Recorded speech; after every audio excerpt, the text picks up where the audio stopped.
이 세상 사람들을 둘로 나눈다면 어떻게 나눌 수 있을까요? 그냥 간단하게 생각하면은 남자와 여자 또는 착한 사람과 나쁜 사람 그런 식으로 나눌 수 있겠습니다만 인터넷을 찾아보니까 여러 사람들이 다양한 방법으로 이렇게 두 사람을 둘로 구분한 것을 볼 수가 있었습니다. 지루함을 느끼는 사람과 지루하게 만드는 사람, 가진 사람과 가지지 못한 사람, 빌리는 사람과 빌려주는 사람, 고통받는 사람과 고통받아야 할 사람, 짐을 드는 사람과 짐을 지우는 사람 등등 각자 나름대로의 어떤 기준을 가지고 이 세상 사람들을 둘로 나누었습니다. 그런데 그 중에서 제 개인적으로 가장 재밌고 또 인상 깊었던 말은 미국의 작가이자 배우인 벤칠리라는 사람이 한 말이었습니다. 그는 이렇게 말했습니다. 이 세상에는 두 종류의 사람이 있다. 세상 사람을 두 종류로 나누는 사람과 그렇지 않은 사람. 아마도 모든 사람을 단순하게 둘로 나누려는 이분법적인 성향을 비꼬면서 풍자적으로 한 말이 아닌가 싶습니다. 세상 사람을 굳이 두 종류로 나누려는 독선적이고 꼴통 같은 사람이 있는가 하면 그렇지 않고 모든 사람을 다 인정하고 받아주고 포용해 주려는 그런 마음이 넓은 사람도 있다는 것이죠. 특별히 소위 포스트 모던 시대라고 불리는 오늘날에는 이런 식으로 사람을 둘로 나누고 구분하는 것에 대해서 굉장히 큰 반감을 가지고 있습니다. 그래서 심지어는 지난 수천 년 동안 거의 모든 사람이 당연시해왔던 남자와 여자의 구분조차도 강하게 거부하면서 남성이나 여성이 아닌 또 다른 제3의 성을 비롯하여 굉장히 다양한 여러 개의 성별이 있다고 이야기합니다. 법안으로까지 통과가 되었는지는 저도 잘 모르겠는데요. 몇 년 전 뉴욕시에서 뉴욕 시민들로 하여금 최소 31개의 성 정체성의 항목 중 자기가 어디에 속해 있는가 이렇게 표시하는 그런 법안을 냈다는 그런 기사를 본 적이 있습니다. 그래서 남자는 17번인가 그렇고 여자는 18번인가 이렇게 되고 나머지 1번부터 31번까지는 전혀 또 다른 성 정체성이 쭉 적혀 있더라고요. 세상에는 남자와 여자만 있는 것이 아니라 사람이라는 하나의 큰 스펙트럼 안에 여러 개의 다양한 성별이 있다는 것이죠. 오늘날 현대인들은 절대적인 진리 같은 것은 결코 존재하지 않으며 모든 것이 다 상대적이라고 믿습니다. 혹 그들이 절대적인 진리로 받아들이는 명제가 있다면 그것은 아마도 절대적인 진리란 것은 결코 존재하지 않는다라는 그 명제일 것입니다. 그것만 빼고는 모든 걸 다 상대화시키고 있어요. 그러므로 세상 사람을 어떤 방식으로든지 여전히 둘로 나누려는 사람은 방금 전 소개해드린 이 벤칠리의 말이 암시하고 있는 것처럼 이 세상에서 도저히 함께 공존하기 어려운 고리타분하고 속 좁고 독단적인 부류의 사람으로 금세 낙인 찍히고 말 것입니다. 그 부류에는 우리 그리스도인들도 포함되어 있습니다. 왜냐하면 우리는 하나님께서 처음 사람을 창조하실 때 남자와 여자로 만드셨다고 믿기 때문입니다. 이 세상에는 구원받은 하나님의 백성과 그렇지 않은 사람들이 있다고 믿기 때문입니다. 시대나 환경에 상관없이 절대로 변하지 않는 진리가 있으며 하나님의 말씀이 예수 그리스도께서 그 진리라고 우리는 분명히 믿기 때문입니다. 이러한 이분법은 유치하고 독선적인 이분법이 아니라 성경적인 이분법이에요. 성경은 천국과 지옥, 빛과 어둠, 생명과 사망, 진리와 거짓 등 분명하게 둘로 나뉘어지는 것에 대해서 많은 말씀을 합니다. 누군가가 어두움에서 빛으로 옮겨지지 못했다면 그는 아직 어두움의 영역에 있는 것이지 빛과 어둠 중간쯤 어딘가에 회색지대에 양다리를 걸치고 서 있는 것은 아닙니다. 생명과 사망 중간에 혼수 상태로 존재할 수 있는 사람은 아무도 없어요. 하나님으로부터 영원한 생명을 받았든지 아니면 아직 영적으로 사망 가운데 머물러 있든지 둘 중 하나입니다. 천국과 지옥 중간에 연옥이라는 것은 없으며 마태복음 25장에서 심판주로 오시는 예수님께서 마지막 날 모든 사람들을 둘로 나누실 때 오른편에 양이든지 왼편에 염소, 그 둘 중 하나에 속해 있는 것이지 그 중간에 개나 고양이는 성경에 등장하지 않습니다. 오늘 본문에서는 하나님께서 사람들을 그렇게 두 부류로 나누시는 것을 보게 됩니다. 그 두 종류의 사람들은 3장 18절 말씀처럼 의인과 악인, 또는 하나님을 섬기는 자와 섬기지 않는 자입니다. 4장 1절과 2절 말씀에 의하면 한 부류는 교만한 자와 악을 행하는 자요, 또 다른 부류는 하나님의 이름을 경외하는 자입니다. 그런데 말라기 선지자 당시의 이스라엘 백성들은 이 땅에서 이 두 종류 사람들의 경계가 모호하다며, 아니 오히려 악하고 교만한 자들이 이 세상에서 더 잘 살고 크게 성공하는 것 같다며 하나님께 또다시 불평의 말을 터뜨리고 있습니다. 14절과 15절 말씀 보시면요, 하나님을 섬기는 것이 헛되니 만군의 여호와 앞에서 그 명령을 지키며 슬프게 행하는 것이 무엇이 유익하리요? 지금 우리는 교만한 자가 복되다 하며 악을 행하는 자가 번성하며 하나님을 시험하는 자가 화를 면한다 하노라, 그렇게 말합니다. 그러나 하나님께서는 이스라엘 백성의 이와 같은 말이 정당한 말이 아니라, 의로운 말이 아니라 완악한 말이요 하나님을 대적하는 말이라고 13절에서 책망하십니다. 다른 말로 하면 이스라엘 백성이 세상 사람들 보고 너희들 악하다, 교만하다가 그렇게 손가락질했지만 사실은 그들 역시도 하나님께 완악한 말을 하는 악인들이요 하나님을 대적하는 교만한 자들이라는 것이에요. 그들은 나름대로 하나님을 섬긴다고 했지만 그러나 그들의 신앙생활은 결국 자기 자신의 유익을 위한 것이었습니다. 그들은 세상적인 성공과 물질적인 번영을 기대하면서 하나님을 섬겼습니다. 물질적이고 현세적인 보상을 바라면서 신앙생활을 했습니다. 그런데 그런 것들이 당장에 주어지지 않자 하나님께 화가 난 것이에요. 그래서 하나님께 완악한 말을 마구 퍼붓습니다. 다 헛되고 쓸모없다, 아무 유익이 없다, 주일마다 예배 드린다고 괜히 시간만 낭비했고 헌금한다고 괜히 돈만 낭비했네. 오히려 그 시간에 남들처럼 열심히 일했으면 지금 세상 사람들보다 훨씬 더 큰 부자가 되었을 텐데 하나님 믿지 않는 사람들이 어떻게 더 떵떵거리며 잘 살 수가 있단 말인가.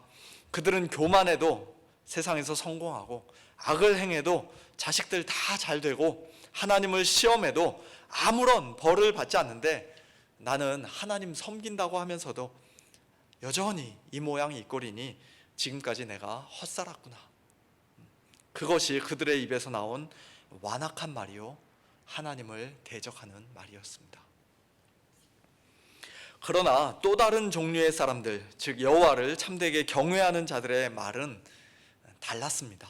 16절을 보니까 그때에 여호와를 경외하는 자들이 피차에 말하매 여호와께서 그것을 분명히 들으시고 그것을 기념책에 기록하셨다라고 말씀합니다. 그들이 구체적으로 무슨 말을 했는지 우리가 본문을 통해서는 알 수 없습니다만 하나님께서 그들의 말을 들으시고 기념책에다가 기록하신 것을 볼 때 그 말은 완악한 말, 하나님을 대적하는 말이 분명 아니었을 것입니다. 우리가 하나님을 섬기는 자가 되었다는 사실 그 자체가 얼마나 큰 복인가. 비록 이 세상에서는 여전히 힘들고 어렵게 살지만 신앙 때문에 오히려 더 많은 고난을 받기도 하지만 그럼에도 불구하고 하나님을 섬기는 것이 정말 기쁘다, 정말 행복하다, 하나님 감사합니다, 하나님은 선하신 분입니다, 하나님은 의로우신 분입니다, 하나님은 영원히 찬양받기에 합당하신 분입니다. 아마도 그와 같은 말들이 그들의 입에서 나왔을 것입니다. 그런 은혜로운 말들을 그들은 혼자서 자기 속으로만 한 것이 아니라 피차에 서로에게 했다고 16절에서는 말씀합니다. 주위에 낙심하는 자가 있으면 힘내라고 격려해주고, 슬퍼하는 자가 있으면 따뜻하게 위로해주고, 그리스도의 말씀으로 모든 지혜로 피차 가르치며 권면하고, 또 혹시라도 죄의 유혹을 받는 자가 있으면 범죄하지 말라고, 하나님을 원망하지 말라고, 믿음으로 끝까지 함께 견디자고 매일 피차 권면해주고, 그와 같은 우리 성도들의 말을 하나님께서는 하나도 빠짐없이 다 들으시고 기억해 주십니다. 그 말을 기념책에 기록하셨다는 말의 의미는 마치 아하수에로 왕이 나중에 궁중의 역대 일기를 들춰보다가 오래전 모르드게가 했던 그 선행에 대한 기록을 발견하고 그에게 큰 상을 주었던 것처럼, 우리가 피차에 한 말, 믿음의 말, 또 하나님을 기쁘시게 했던 그와 같은 말들을 하나님께서 절대로 잊지 않으시고 반드시 상 주시겠다는 그와 같은 약속인 것입니다. 사랑하는 성도 여러분, 오늘 우리의 입에서는 과연 어떤 말들이 나오고 있습니까? 완악한 말, 하나님을 대적하는 말입니까? 아니면 피차에 세워주고 권면해 주는 말, 하나님께서 기억하시고 상 주실 만한 말입니까? 사실은 그 말 그 자체가 중요하다기보다는 그 말을 하게 된 우리의 마음이 훨씬 더 중요하다고 할 수 있습니다. 왜냐하면 우리는 마음에 가득한 것을 입으로 말하게 되어 있기 때문입니다. 마태복음 12장에서 예수님께서는 말라기 선지자 당시에 이스라엘 백성과 같았던 바리새인들을 엄하게 꾸짖으시며 이렇게 말씀하십니다. 독사의 자식들아, 너희는 악하니 어떻게 선한 말을 할 수 있느냐? 이는 마음에 가득한 것을 입으로 말함이라. 선한 사람은 그 쌓은 선에서 선한 것을 내고 악한 사람은 그 쌓은 악에서 악한 것을 내느니라. 내가 너희에게 이르노니 사람이 무슨 무익한 말을 하든지 심판날에 이에 대하여 신문을 받으리니 내 말로 의롭다함을 받고 내 말로 정죄함을 받으리라. 그 마음이 세상적인 성공을 추구하고 현세적인 유익을 바라는 마음으로 가득 차 있는 사람은, 다른 말로 하면 탐심과 정욕과 욕심으로 가득 차 있는 사람은 자기가 원하는 것을 하나님께로부터 받지 못할 때 결국 입으로 하나님을 비난하고 불평하고 대적하기 마련입니다. 그런 사람은 그동안 그저 껍데기로만 하나님을 섬긴 것이지 마음으로부터는 하나님을 진정으로 섬긴 적이 단 한 번도 없는 것이에요. 하나님을 경외하고 사랑하는 마음이 아니라 그저 자기 자신을 사랑하는 마음으로 철저하게 이기적인 동기로 하나님을 이용하며 신앙생활을 했던 것입니다. 누가복음 15장 탕자의 비유에 나오는 큰아들이 바로 그와 같은 자라고 할 수 있습니다. 그가 몸으로는 아버지 곁에 늘 항상 같이 있었지만 여러 해 아버지를 섬겨서 겉으로 볼 때는 아버지의 명령을 하나도 남김없이 다 지킨 것 같았지만, 그러나 그의 마음속에는 아버지께 대한 불평과 불만이 가득했습니다. 자기에게 평소에 염소 새끼 하나 잡아주지 않는다고 지독한 구두쇠라고 아버지를 말로 비난하며 원망합니다. 아버지의 살림을 창녀들과 함께 삼켜버린 이 아들, 내 동생이라고 부르지도 않죠. 아버지의 이 아들이 돌아오매 그를 위해서는 어떻게 살진 송아지를 잡아줄 수 있냐고, 이거 너무 불공평한 것 아니냐고 아버지를 역시 말로 비난하며 대적합니다. 드디어 자신의 속내를 다 드러낸 것이에요. 그는 아버지 곁에서 입 다물고 묵묵히 일하는 동안에도 속으로는 분명 아버지가 빨리 죽어서 자기한테 모든 유산을 다 넘겨줄 날만 손꼽아 기다렸을 것입니다. 그는 아버지를 진심으로 사랑하지 않았고 경외하지도 않았습니다. 그러나 하나님을 경외하는 마음으로, 하나님을 사랑하는 마음으로 하나님을 참되게 섬기는 우리 성도들의 진정한 유익은 이 세상에서 당장 받아 누리는 경제적이고 물질적이고 육신적인 것이 아니에요. 오늘 본문 17절 말씀처럼 하나님께서 우리를 하나님의 특별한 소유로 삼아주시고 하나님께서 우리를 마치 아들과 같이 아껴주시면 그것으로 충분한 것입니다. 그와 같은 하나님의 사랑을 분명히 믿고 확신하는 성도들은 하나님을 섬기다가 때로 억울한 일을 당하고 도저히 이해할 수 없는 큰 고난과 환난과 어려움을 겪는다 할지라도, 또는 이 세상 사람들과 비교해 볼 때 많이 참 초라하고 가난하고 연약하다 할지라도 그것 때문에 하나님을 원망하거나 어리석게 불평하지 않습니다. 하나님을 완악한 말로 대적하지 않습니다. 오히려 하나님께 불의가 있느냐? 그럴 수 없느니라고 말합니다. 하나님을 사랑하는 자, 곧 그의 뜻대로 부르심을 입은 자들에게는 모든 것이 합력하여 선을 이룬다고 말합니다. 현재의 고난은 장차 우리에게 나타날 영광과 비교해 볼 때 아무것도 아니라고 말하며 주님의 재림을 더욱더 간절히 사모합니다. 환난은 인내를, 인내는 연단을, 연단은 소망을 이루는 줄 알미라고 말하며 환난 중에도 오히려 즐거워합니다. 오늘 저와 여러분은 이와 같은 말들을 피차 서로에게 해주는 복된 자들이기를 소원합니다. 혹시라도 우리의 입에서 옛날과 같이 불평과 원망의 말, 하나님을 대적하는 완악한 말이 터져 나오려 할 때마다 하나님, 제 마음을 정결하게 해주십시오. 제 입에 파수꾼을 세워주시고 제 입술의 문을 지켜주십시오. 하나님께서 기뻐하시는 말, 덕이 되는 말, 하나님께 영광이 되는 말만 할 수 있도록 도와주십시오. 그렇게 기도하는 우리 모두가 되기를 소원합니다. 이 두 종류의 사람들은 이처럼 이 세상에 같이 섞여 사는 동안, 심지어는 교회 안에서 함께 신앙생활하는 동안 그들의 말에 있어서, 더 근본적으로는 그들의 마음에 있어서 서로 차이를 나타내 보였지만, 그러나 그것이 다가 아니죠. 그들의 마지막 종말은 동이 서에서 먼 것 같이, 하늘과 땅이 완전히 서로 다른 것 같이 엄청난 차이가 나게 될 것입니다. 오늘 본문 4장 1절에서는 먼저 악인들의 비참하고 끔찍한 종말에 대해 말씀합니다. 만군의 여호와가 이르노라, 보라, 용광로 불같은 날이 이르리니 교만한 자와 악을 행하는 자는 다 지푸라기 같을 것이라. 그 이르는 날에 그들을 살라 그 뿌리와 가지를 남기지 아니할 것이다 라고 말씀합니다. 2절과 3절에서는 그와 정반대되는 참된 성도들의 종말에 대해 말씀합니다. 내 이름을 경외하는 너희에게는 공의로운 해가 떠올라서 치료하는 광선을 비추리니 너희가 나가서 외양간에서 나온 송아지 같이 뛰리라. 또 너희가 악인을 밟을 것이니 그들이 내가 정한 날에 너희 발바닥 밑에 재와 같으리라.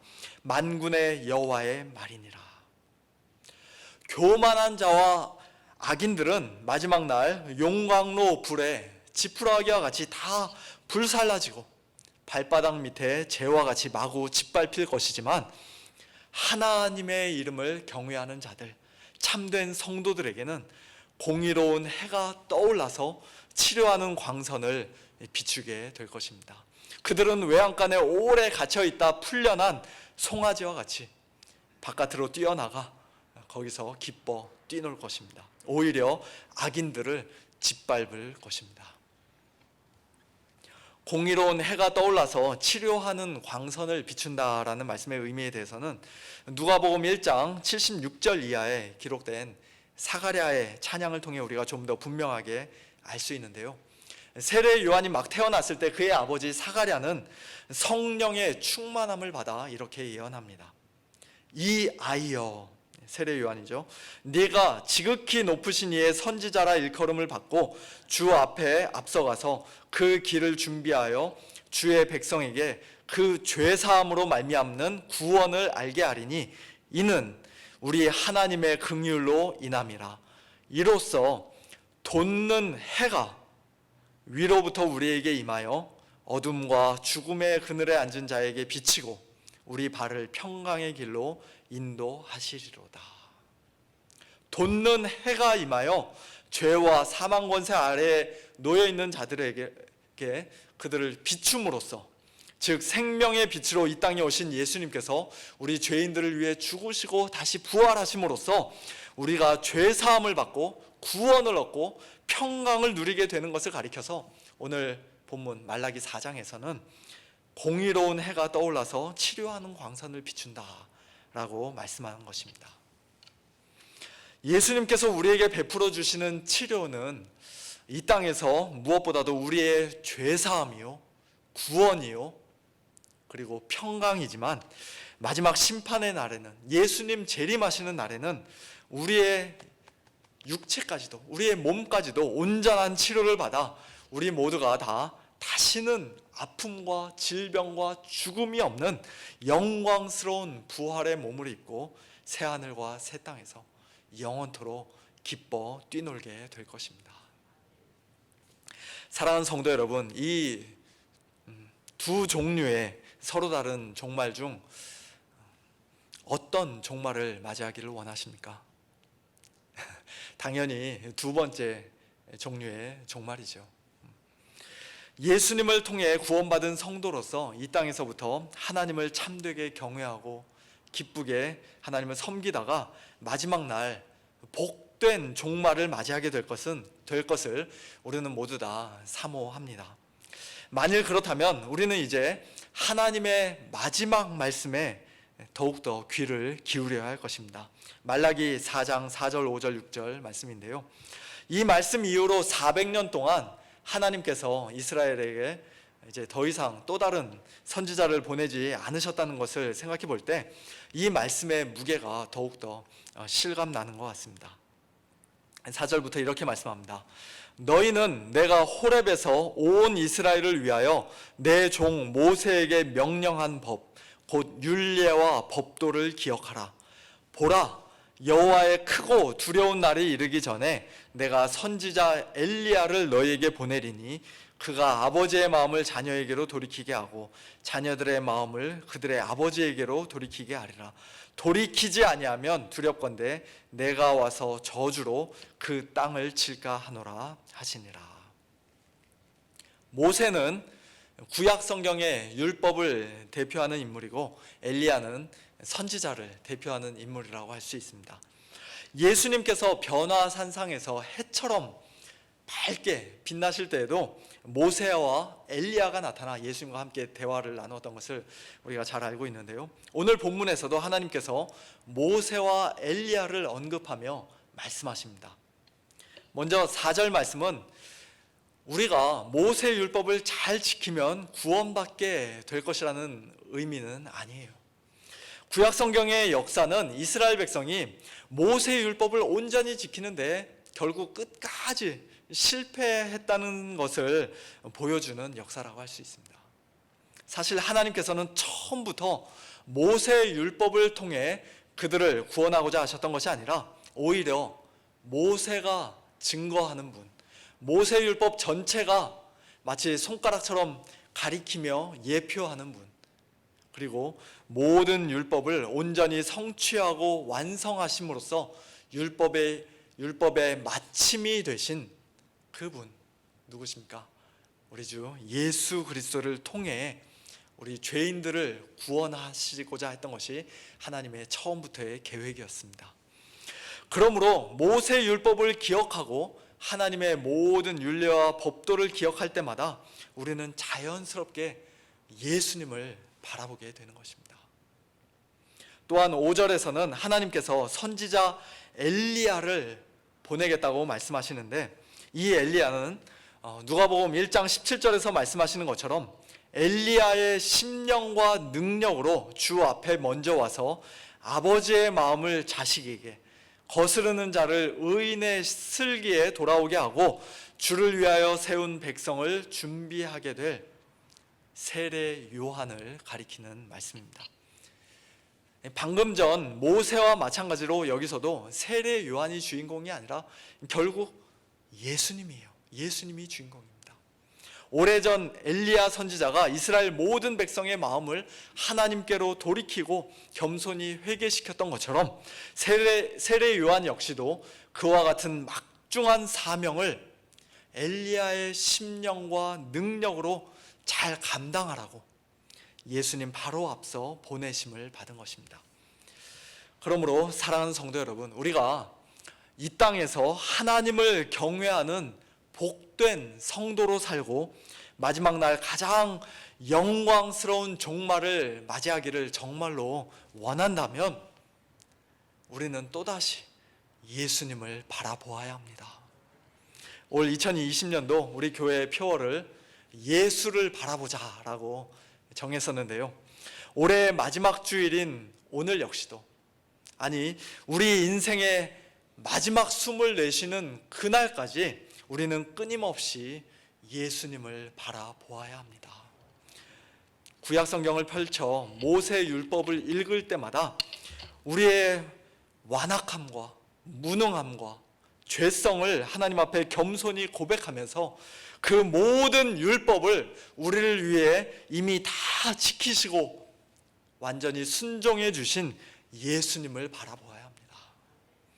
회개하지 않으면, 좋은 열매를 맺지 않으면 도끼에 찍혀 불에 던져질 것이라고 무섭게 말하며 회개를 촉구하는 세례 요한의 말씀을, 선포를 우리가 복음서 말씀을 통해 들을 때마다 우리는 우리 대신 이미 십자가 위에서 하나님의 심판의 도끼에 찍히시고 또 하나님의 진노의 불길에 던져지신 예수님을 바라보며 다시금 마음을 돌이켜 회개해야 합니다.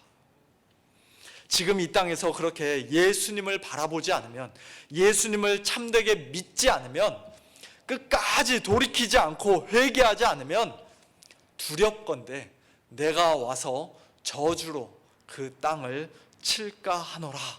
하나님께서는 오늘 본문 마지막 절에서 말씀하셨습니다. 여기서의 저주는 단순히 복의 반대말로서의 저주가 아니라 헤렘이라는 히브리어 단어로서 진멸이라는 뜻입니다. 여리고성 사람들 남녀노소 할 것 없이 모두 다 진멸하고 또 아말렉 사람들을 짐승들과 함께 다 같이 진멸하라고, 하나도 남김없이 다 진멸하라고 하나님께서 명령하셨을 때 사용된 단어가 바로 이 단어예요. 여호와의 크고 두려운 날에 그렇게 진멸당하지 않도록, 완전히 멸망당하지 않도록 지금 완악한 말로 하나님을 대적하는 자들은, 하나님을 참되게 경외하지 않는 자들은 속히 회개하라는, 속히 돌이키라는 하나님의 경고의 말씀인 것입니다. 그러나 하나님의 이 마지막 경고의 말씀에도 불구하고 이스라엘 백성 대부분은 안타깝게도 끝내 회개하지 않았습니다. 그들의 마음을 돌이키지 않았습니다. 모세의 율법이 증거하고 선지자 엘리야, 세례 요한이 증거했던 예수님을 그들은 배척하고 십자가에 못 박아 버렸습니다. 그러자 하나님께서는 친히 경고하며 말씀하셨던 것처럼 심판의 주로 친히 오셔서 AD 70년 로마 군대를 통해 저주로 이스라엘 땅을 치시고 그들을 진멸해 버리셨습니다. AD 70년의 그 무서운 사건은 사실 장차 임할 최후 심판의 맛보기요, 또 모형에 불과한 것이죠.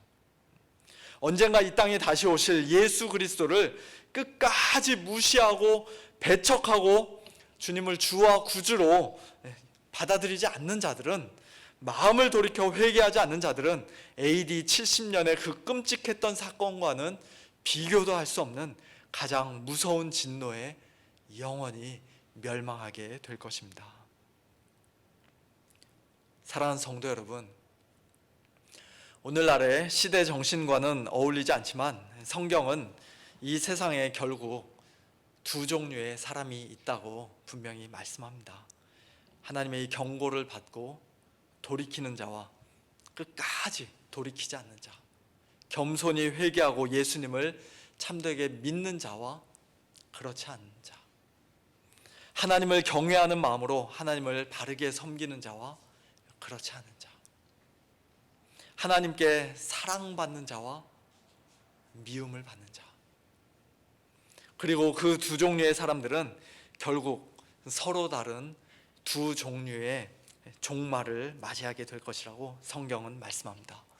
그 두 종류의 사람들이 물론 하나님께는 다 알려진 바가 되고 심지어는 창세전에 하나님의 예정 가운데서 이미 정해져 있는 것입니다만, 그러나 우리는 누가 하나님께 속한 사람인지, 누가 구원받을 사람인지, 아니면 누가 정말 완전히 멸망하고 진멸당할 사람인지 이 땅에서는 분명히 알 길이 없습니다. 그가 예수님을 참되게 믿기 전까지는 말이죠. 그 사람 코에 아직 호흡이 붙어있는 한, 하나님께서 오래 참아주시고 기다려주시는 한, 지금 당장 우리 눈에는 전혀 소망이 없어 보이는 악하고 교만한 사람이라 할지라도 하나님께서는 그런 자들도 얼마든지 구원하실 수 있음을 우리는 분명히 믿습니다. 그러므로 우리가 주위 사람들에게 담대히 예수님을 증거하고 우리의 입에서 은혜로운 말들을 하며 또한 우리의 일상에서 성도다운 경건한 삶을 사는 것이 얼마나 중요한지 모르겠어요. 요한계시록 11장에서는 이 땅의 교회가, 우리 성도들이 마지막 때에 예수님을 증거하는 모세와 엘리야와 같은 두 증인이라고 말씀하고 있습니다. 우리만 이 땅에서 복된 성도의 삶을 살다가 마지막 날 영광스러운 종말을 맞이하는 것이 아니라 우리의 사랑하는 식구들, 친척들, 친구들, 이웃들, 직장 동료들, 더 나아가 저 멀리 선교지에 있는 영혼들까지, 그들까지도 우리가 마음에 품고 그들의 구원을 위해 기도해야 할 줄로 믿습니다. 때를 얻든지 못 얻든지 담대하게 복음 전하고 예수님을 증거하고 또 전도와 선교에 더욱더 힘쓰는 우리 서문교회와 우리 모든 성도님들 되기를 소원합니다. 하나님께서 오늘 우리에게 맡겨주신 이 막중한 사명 역시도 우리가 예수님을 바라보면서 믿음으로 끝까지 잘 감당하는 그런 복된 저와 여러분들 다 될 수 있기를 우리 주님의 이름으로 축원합니다. 함께 기도하겠습니다. 하나님 아버지, 감사합니다.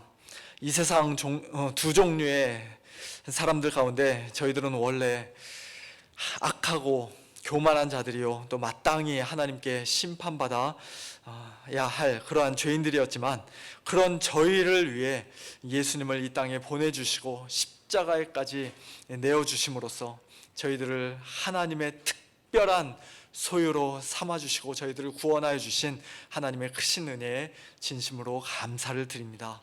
저희의 마음이 남들보다 착하거나 부드러워서가 아니라 오직 하나님의 은혜로 저희들 마음을 돌이키고 회개하고 또 예수님을 참되게 믿는 그와 같은 성도들이 되었사오니, 성도답게 저희들 날마다 하나님을 더욱더 경외하고 또 은혜로운 말로써, 선한 행실로써 하나님께 영광 올려드리는 자들이 다 될 수 있도록 하나님 은혜를 베풀어 주시옵소서.